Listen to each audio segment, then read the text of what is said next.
అమర్నాథ్ గుహలోకి ప్రవేశించే ముందు శివుడు నందిని వదిలేసిన ప్రాంతం గురించి తెలుసుకుందాం.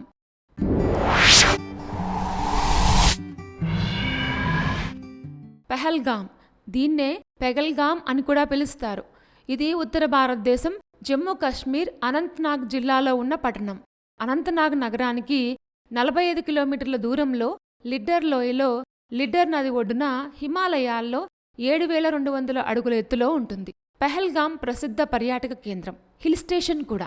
ఇది అమర్నాథ్ యాత్రకు ప్రారంభ స్థానం. అలాగే జమ్మూ కశ్మీర్కు వచ్చే టూరిస్టుల్లో ఎక్కువ మంది సందర్శించే ప్రాంతాల్లో పహల్గాం ఒకటి. పచ్చిక బయళ్లతో, సరస్సులతో ఈ ప్రాంతం చాలా అందంగా ఉంటుంది. ఇక్కడి వాతావరణం ఎంతో ఆహ్లాదకరంగా ఉంటుంది. అందుకే దేశ విదేశాలకు చెందిన టూరిస్టులు పెద్ద సంఖ్యలో ఈ పెహల్గాంకొస్తూ ఉంటారు. పహల్గాం అనే పేరు కాశ్మీరీ పదాల నుంచి ఉద్భవించింది. పుహేల్ అంటే గొర్రెల కాపరి, గోమ్ అంటే గ్రామం అని అర్థం. ఇది కాలక్రమేణా పుహెల్గోమ్ నుండి పహల్గాంగా మారింది. ఈ ప్రదేశంలో అనేక పచ్చిక భూములుంటాయి. ఇక్కడ బకర్వాల్ ప్రజలు వేసవికాలం నుండి చలికాలం ప్రారంభమయ్యే వరకు వారి పశువులను మేపుకుంటూ ఇక్కడే ఉంటారు. హిందూ సాంప్రదాయాల ప్రకారం పహల్గాంని మొదట బైల్గావ్ అంటే ఎద్దుల గ్రామం అని పిలిచేవారు. అమర్నాథ్ గుహలోకి ప్రవేశించే ముందు శివుడు నందిని ఇక్కడే విడిచిపెట్టారని చెప్తారు. 3888 మీటర్లు అంటే 12756 అడుగుల ఎత్తులో ఉన్న అమర్నాథ్ గుహ పెహల్గాంలో ఉన్న ముఖ్యమైన హిందూ పుణ్యక్షేత్రం. పురాణం ప్రకారం పెహల్గాంలో పార్వతీదేవికి పరమశివుడు అమరత్వ రహస్యాన్ని చెప్పాడని నమ్ముతారు.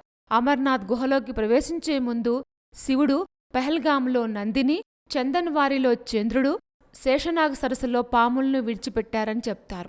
పెహల్గాంలో ఉన్న బైసరన్ వ్యాలీ గురించి కూడా తెలుసుకుందాం. కాశ్మీర్లోని అనంతనాగ్ జిల్లాలోని పెహల్గాం నుంచి కేవలం 5 కిలోమీటర్ల దూరంలో ఈ బైసరన్ వ్యాలీ ఉంటుంది. ఇది కూడా మంచి పర్యాటక ప్రదేశం.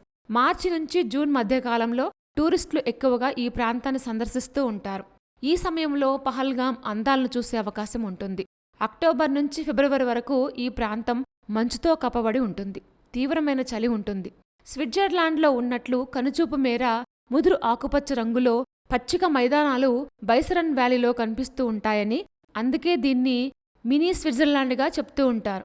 స్విట్జర్లాండ్లోని లంగెర్న్ ప్రాంతంలోని ప్రకృతి సౌందర్యానికి పెహల్గాంకి దగ్గర పోలికలు ఉన్నాయని టూరిస్టులు అంటూ ఉంటారు. ఇక్కడి ప్రకృతి అందాలు మైమర్చేలా చేస్తూ ఉంటాయి. ఆ ప్రకృతి అందాల వల్లే దీన్ని మినీ స్విట్జర్లాండ్ అనే పేరు వచ్చిందని కూడా చెప్తారు. చూడగానే మైమరిచిపోయే ప్రకృతి అందానికి పెట్టింది పేరు పెహల్గాం. ఇక పెహల్గాం చుట్టుపక్కల కూడా ఎన్నో చూడదగ్గ ప్రదేశాలున్నాయి. చందన్వరి, బైసరన్, శేష్నాగ్ లేక్, పంచతర్ణి, అమర్నాథ్ గుహ, అరు వ్యాలీ, లిడ్డర్ వ్యాట్ పెహల్గాంలోని ప్రముఖ పర్యాటక ప్రాంతాలు. ఇక ఈ పెహల్గాంలో చాలా సినిమాల షూటింగులు జరిగాయి. ఇక్కడ లొకేషన్స్ కూడా చాలా అద్భుతంగా ఉండటమే అందుకు కారణం. ఈ అద్భుతమైన ప్రాంతం అనంతనాగ్ నగరానికి 45 కిలోమీటర్ల దూరంలో ఉంటుంది. అమర్నాథ్ గుహలోకి ప్రవేశించే ముందు శివుడు నందిని వదిలిపెట్టిన ప్రదేశం చాలా ఇంట్రెస్టింగ్గా ఉంది కదూ. ఇలాంటి మరిన్ని విశేషాల కోసం మా ఛానల్ సబ్స్క్రైబ్ చేసుకోండి.